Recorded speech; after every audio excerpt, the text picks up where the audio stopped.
93만 성남 시민 여러분 안녕하십니까. 성남시 인터넷 기자협회 회장을 맡고 있는 조기상입니다.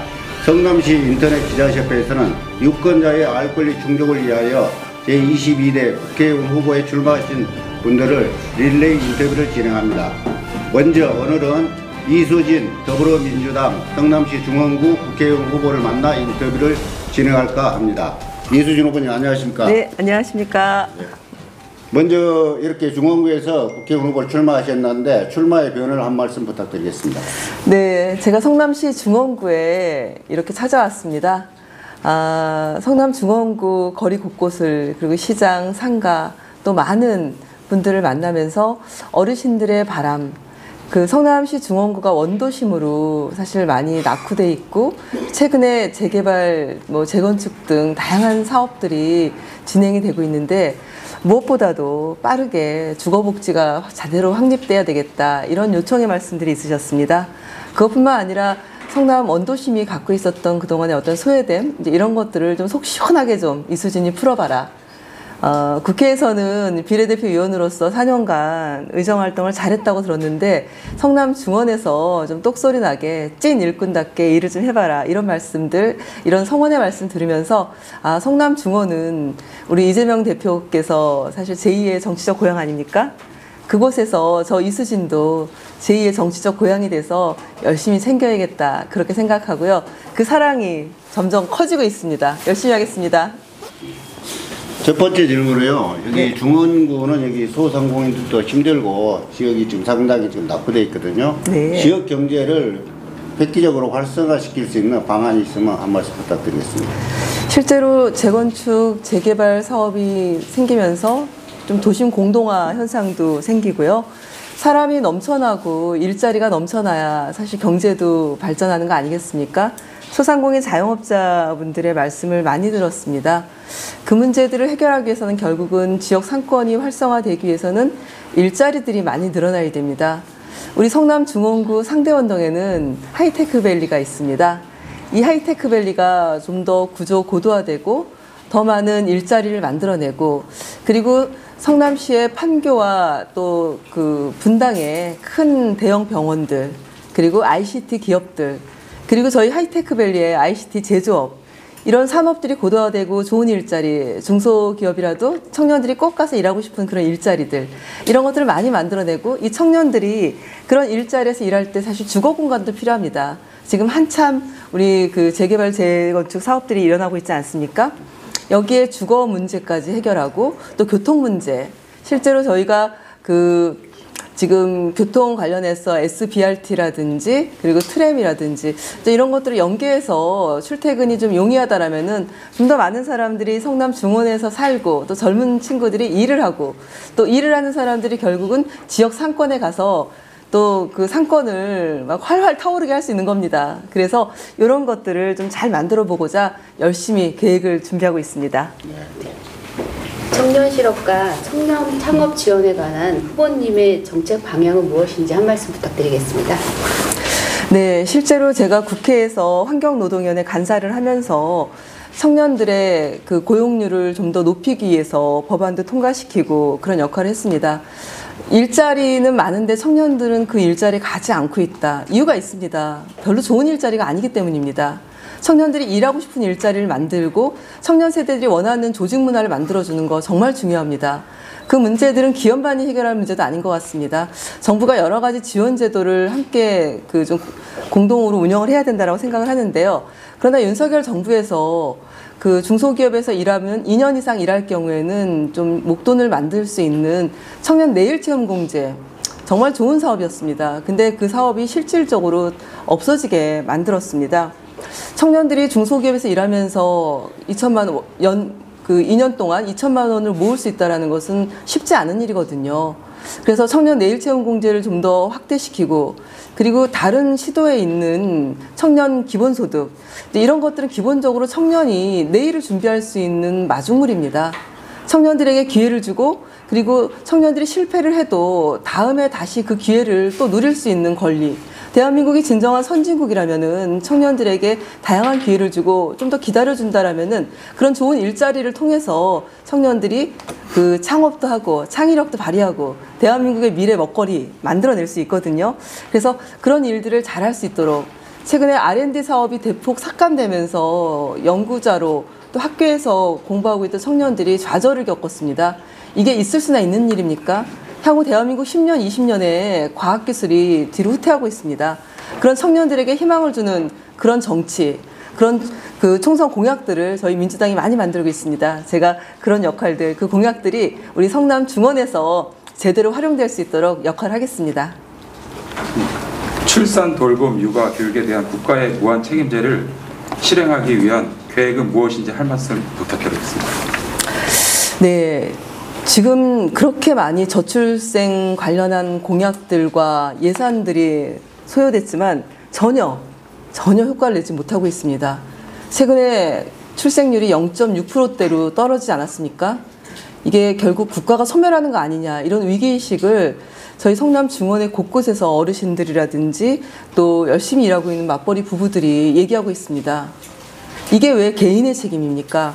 출생, 돌봄, 육아 이것은 국가의 책임입니다. 개인에게 밀어놓다 보니까 개인들이 감당할 수 없는 지경에 이르지 않았습니까? 우리 민주당에서 그런 출생과 육아, 그 교육과 관련해서 드림 패키지를 만든 게 있습니다. 그래서 그 내용을 보면은 둘째 아이를 출산하게 되면은 20평대, 그리고 셋째 아이를 출산하면 30평대, 그런 공공주택, 분양 전환이 전제가 되는 공공주택 이런 것들을 임대를 좀 해주자. 그리고 또 결혼하고 할 때 그 10년 만기로 해가지고 신혼부부들에게 뭐 1억 그 대출을 해주고 그 대출금에 대해서도 뭐 너무 그 부담 주지 말자. 충분히 뭐 갚을 수 있게끔 그렇게 좀 기회를 좀 만들어 주자. 그리고 여러 가지 그 출생과 육아와 또 아이돌봄 서비스라는 게 있습니다. 근데 그것도 실제로는 소득 여부를 가려서 차별적으로 지원을 하기 때문에 아이를 맡길 때 또는 아이를 돌봐주러 아이돌봄 서비스를 받을 때 굉장한 어려움을 겪고 있습니다. 이런 소득 격차 해소하고 그리고 또 무엇보다도 교육 문제에 있어서 너무나 돈이 많이 들지 않습니까? 이제 이런 문제에 있어서도 분명하게 아동수당이라든지 이런 보육과 관련된 수당을 좀 지급하고 그러나 무엇보다도 돈으로 다 해결할 수 없습니다. 우리 아이들이 정말 행복하게 공부하고 뛰어놀아야 되는 거 아니겠습니까? 실제로 덴마크가 국민 행복지수가 가장 높다고 합니다. 그 나라는 평등이란 개념이 굉장히 중요하게 자리 잡혀 있습니다. 서로 기다려주고 서로 존중해주고 우리 아이가 무슨 일을 하든지 간에 그 아이가 하고 있는 일은 정말 모든 게 다 훌륭한 겁니다. 직업에 귀천이 없고. 그래서 무엇보다도 그런 어떤 우리나라의 그런 마음들이 다 열려서 아이들에게 평등의 가치가 무엇인지 우리 아이의 친구가 행복해야 우리 아이가 행복합니다. 그 얘기를 부모님들 너무 잘 알고 계시거든요. 부모님만 알고 계시는 게 아니라 국가가 제대로 알고 국가가 그걸 실천할 수 있게끔 인프라를 깔아야 됩니다. 그 일 제대로 중원구에서 하겠습니다. 네. 중원구를 누구나 살고 싶은 주거복지 도시로 만들기 위한 그런 구체적인 전략이 무엇인지 질문드리겠습니다. 네. 그 주거복지 관련해서 제가 여기 오니까 정말 많은 분들이 말씀해 주셨습니다. 그동안은 분당에 밀려서 원도심이 소외감을 갖고 있지 않았습니까? 근데 최근에 이제서야 재개발, 재건축, 그리고 주거정비 사업들이 곳곳에서 일어나고 있습니다. 사실 그런 사업들이 일어나면서 주변 분들이 많이 불편하시죠. 시간은 오래 걸리고 그렇기 때문에 무엇보다도 신속해야 됩니다. 계획이 세워졌으면 신속하게 이루어지도록 최선을 다할 거고요. 그리고 신속한 것만 저희가 가다 보면은 실제로 굉장히 이해관계가 다를 텐데 주민들이 무엇을 원하는지 충분히 소통하고 또 공감하고 또 설득할 일이 있으면 설득하고 그렇게 정치가 제대로 소통하는 역할을 해줘야 됩니다. 그렇게 해서 이런 개발들이 신속하게 이루어지도록 해야 된다라고 생각을 하고요.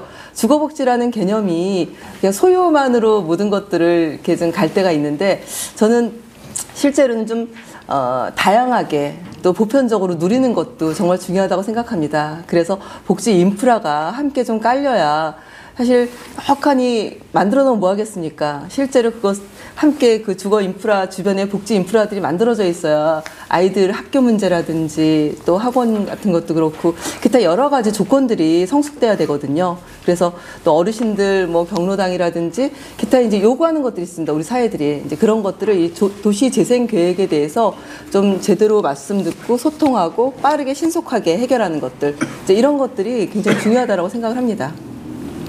네, 그 지역 카페 확대와 종합적인 지역 경제 활성화를 위한 계획이 있으시면 말씀 부탁드리겠습니다. 네, 잘 아시겠지만 지역 화폐 얼마나 큰 성과를 냈습니까? 지역 화폐가 실제로 또 우리 지역의 전통시장을 비롯해서 소상공인 자영업자들에게도 굉장히 큰 힘이 됐고요. 실제로 우리가 코로나 상황에 얼마나 많이 힘들었습니까? 문재인 정부 때 지역화폐 활성화시키고 또 우리 이재명 대표님께서도 경기도지사 시절에 그 영역을 확실하게 만들어줬어요. 그렇지만 지역화폐라는 게 국비가 어느 정도 책정이 돼야 됩니다. 그래야 지방비가 매칭이 되면서 활성화가 되는 거거든요. 그런데 윤석열 정부에서 이 지역화폐가 전 정권 내지는 이재명 대표의 그 대표 트렌드 공약이다 이렇게 해서 거의 유명무실하게 만들려는 그런 방향으로 가고 있습니다.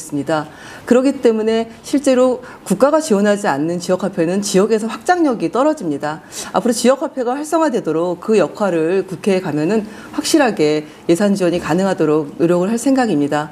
그리고 전통시장 활성화라든지 지역사회가 같이 행복해지려면은 정부 지원이 무엇보다도 중요합니다. 제가 얼마 전에 통과시킨 산업전환에 따른 노동전환지원법에 따르면요. 디지털 대전환, 그 다음에 기후위기, 탄소중립 대전환에 따라서 산업들이 계속 바뀝니다. 일자리가 바뀝니다. 없어지기도 하고 새롭게 생기기도 하고 그 과정에서 지역 상권이 무너지기도 합니다. 왜냐하면 기다려줄 수가 없지 않습니까? 그렇기 때문에 누구 하나 소외되지 않고 정의롭게 전환이 되기 위해서는 무엇보다도 거기에 관련된 노동자, 그 다음에 소상공인 자영업자, 지역사회가 함께 모여서 같이 거버넌스를 구성해서 정부 지원을 받아서 위원회를 구성해서 교육 훈련이라든지 어떻게 변화의 과정에 대응해 나갈지 도와줘야 됩니다. 근데 법이 없으면은 사실 공무원들이 움직이는데 한계가 있죠. 예산이 책정이 안 되겠죠. 그래서 제가 그런 법안도 냈고 그 법이 결국은 지자체까지 내려와 갖고 지자체에서 확실하게 위원회를 만들어서 결국은 그 지역 상권까지 활성화시키는 그런 일을 만들어내야 된다고 생각합니다. 그건 무엇보다도 제가 변화하는 이런 기후위기 시대에 우리가 어떤 방향으로 가야 될지 미처 준비하지 못하는 영세 자영업자분들은 정말 힘들거든요. 그렇기 때문에 가야 할 방향이 무엇인지 그리고 우리가 예측되는 상황이 어떤 상황이 예측될지 이런 것들을 알고 있으면은 그 다음에는 정부 지원과 같은 거버넌스를 구축하고 우리가 함께 만들어내야 됩니다. 그런 일들을 국회에서도 열심히 노력해서 성과를 냈고 이곳 성남 중원에서도 반드시 성과를 내서 우리 다 같이 누가 하나 소외되지 않은 정의로운 전환을 이뤄내겠습니다. 끝으로 중원 구민께 한 말씀 하신다면 간략하게 말씀 부탁드립니다. 네, 중원 주민 여러분, 저는 여러분들을 사랑합니다. 여러분들이 보내주시는 그런 굉장히 정치적으로 성숙된 모습들, 그 열정들, 관심들, 그것들이 결국은 대한민국 정치를 성숙시킨다라고 생각을 합니다. 저는 중원 주민과 함께 행복한 중원 시대를 만들어내고 싶습니다. 중원구의 찐일꾼, 저 이수진입니다. 검증된 실력, 그리고 저희가 국회에서 연습 시간 줄 수는 없지 않습니까? 제가 재선이 된다라면은 그동안 4년 동안 충분히 국회에서 실력 검증됐고 역할했습니다. 이제는 중원구만 바라보고 우리 중원구 주민들만 바라보고 도약하는 재선위원회의 힘을 보여드리겠습니다. 열심히 하겠습니다. 바쁘신데도 끝까지 인터뷰에 응해주신 우리 이수진 후보님께 감사드리며 건승을 기원합니다. 네, 고맙습니다.